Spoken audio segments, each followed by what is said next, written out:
Salut les devins, c'est Saikyo. Il est l'heure pour moi de vous proposer ma review de l'épisode 32 de Boruto. Écoutez, un épisode plutôt pas mal en quelque sorte. J'ai toujours cet énorme regret justement que la série ne fait pas évoluer son histoire, son scénario, etc. comme elle le devrait. Au bout du 32e épisode, on devrait déjà apercevoir quelques petits trucs sympas par rapport à l'histoire, vous voyez, l'histoire de fond. Mais mis à part l'arc noué qui nous avait un petit peu apporté des trucs, on nous promettait une nouvelle menace qui serait un petit peu de niveau entre guillemets divin, etc. Ce truc-là a été répété, je crois, en début d'épisode 25 ou quelque chose comme ça, avec la fameuse réunion des Kage. Mais bon, voilà, on patine toujours, on mouline, et ça c'est pas bon pour la série.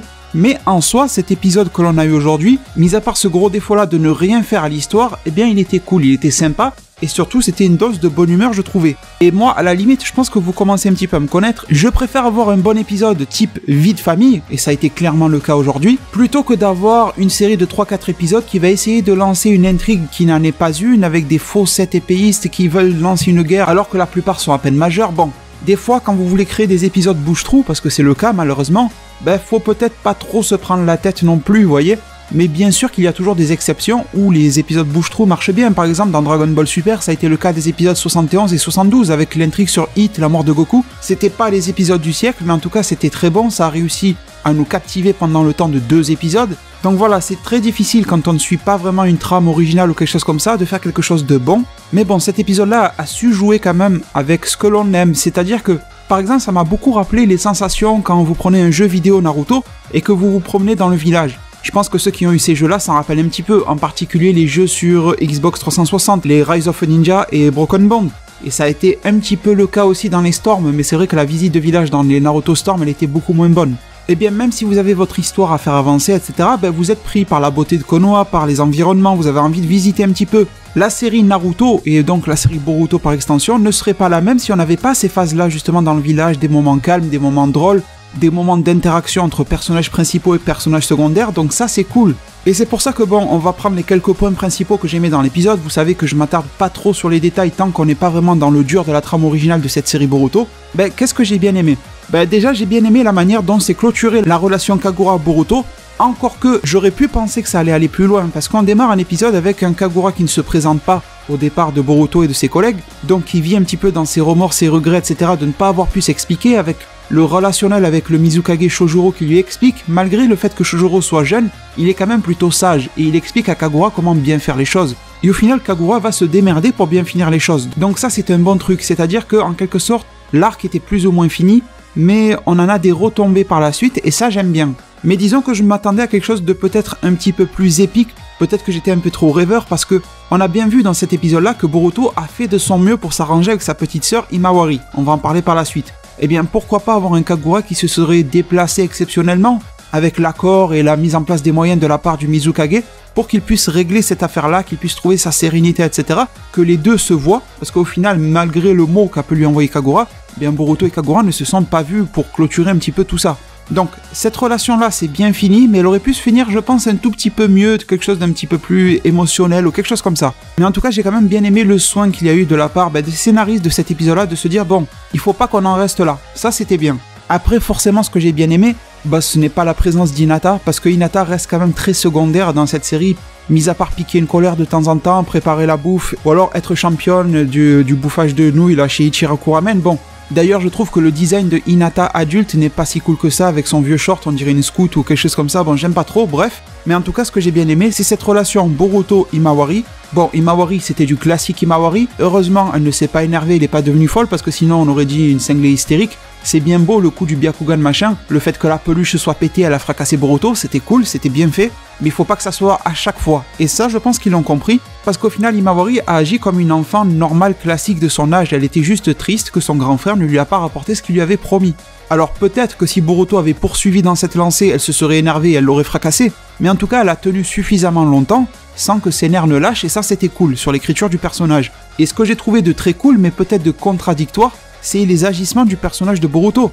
Parce que maintenant je pense que l'histoire du film Boruto the Movie n'est plus un mystère pour vous avez eu l'occasion de le lire dans le tome 1 de Boruto aussi, donc c'est quelque chose de bien connu, et bientôt ça nous sera adapté dans la série animée Boruto, avec Momoshiki etc. qui vont débarquer. Et qu'est-ce qui se passe avec Boruto dans ce film, dans cet événement de l'histoire ? Eh bien Boruto, il triche, Il va le regretter par la suite, mais en tout cas, il va tricher. Il va utiliser le dispositif là qui permet de balancer des jutsu un petit peu à volonté, même si vous n'avez aucune affinité de chakra avec ce type d'élément. C'est pour ça que bon, le Boruto qui paye sa dette ne m'a pas surpris du tout. Il ne voulait pas rendre malheureuse sa sœur, etc. Ça correspond tout à fait au personnage qu'il est. Le fait qu'il refuse l'aide de son père Naruto, qui n'est pas apparu d'ailleurs, ça aussi je le comprends tout à fait. Tout le cheminement qu'il y a eu avec la vieille dame à la boutique, etc. pour trouver les gâteaux là, les Mizu, je sais pas quoi là. Tout ça, c'était assez drôle. Voilà, j'aime bien ce type de rencontre un petit peu loufoque, un petit peu bizarre, spécial. Un vendeur, vous arrivez chez lui, il vous tape dessus, il vous dit non, je vous vends pas. Par contre, on va jouer aux cartes, on voit lequel gagne. Bon, tout ça, c'était bien fait. C'est un petit peu dans l'esprit mystérieux japonais, j'aime bien ça. Ça me fait penser un petit peu aux rencontres que vous pouvez faire dans un jeu Zelda, par exemple. J'ai trouvé ça très intéressant. Mais là où j'ai vraiment été interpellé, j'y viens maintenant pour de bon, eh bien, c'est le fait que Boruto a refusé de tricher. Quand Mitsuki a dit à Boruto, regarde le reflet, tu peux tricher là si tu veux et tu peux gagner aux cartes. Alors c'est tout à fait honorable, et dans le fond on sait que Boruto est un être pur.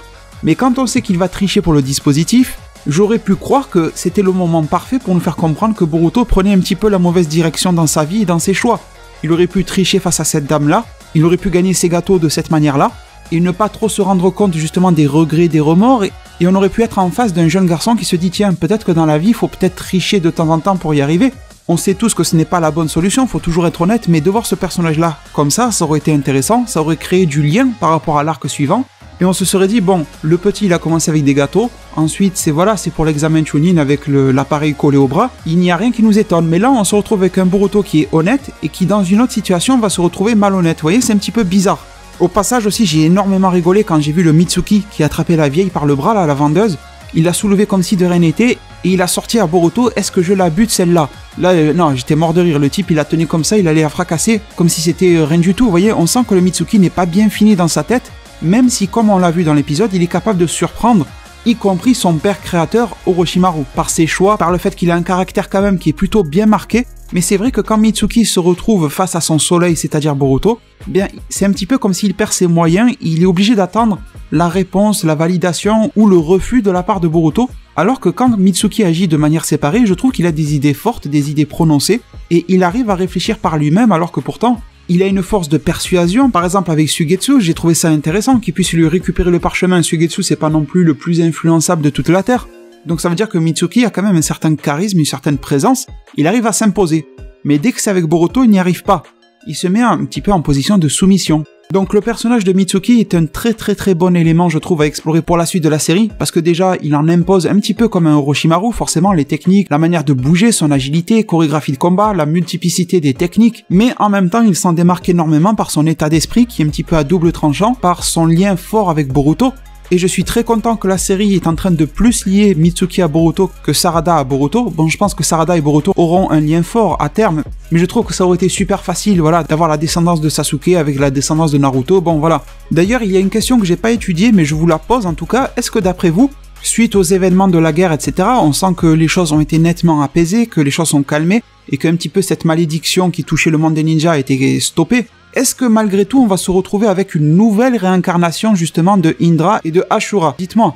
Parce que bon, c'est vrai qu'on peut parier sur Boruto pour une énième réincarnation comme son père, mais j'espère que de l'autre côté ça sera pas Sarada, vous voyez, qu'on ait quelque chose d'autre.